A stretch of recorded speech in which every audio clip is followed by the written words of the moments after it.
हवामान खात्याने दिलेल्या अंदाजानुसार मनमाड शहर व परिसरात रात्रीपासून पावसाची संततधार सुरू असल्याने मनमाड शहरातून वाहणाऱ्या पांझण व रामगुळणा नदीची पाणी पातळी वाढली असून नदीकाठच्या घरात पाणी शिरण्याची शक्यता निर्माण झाली आहे। प्रशासनाच्या वतीने नदीकाठच्या नागरिकांना सतर्कतेचा इशारा देण्यात आला आहे। दैनिक भ्रमरसाठी प्रतिनिधी नैवेद्या बिद्री, मनमाड।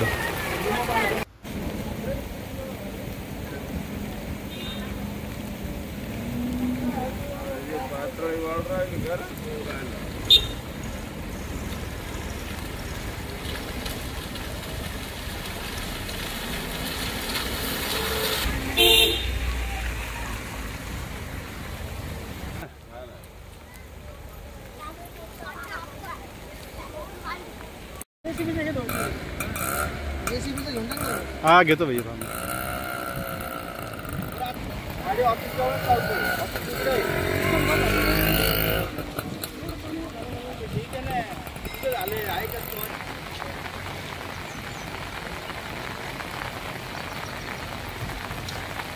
पहिले आम दोन शब्द बोला जाईल तिकडे काहीच नाही।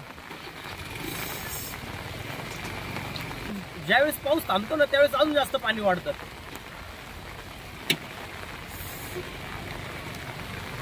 ही घाण होऊन गेली आता।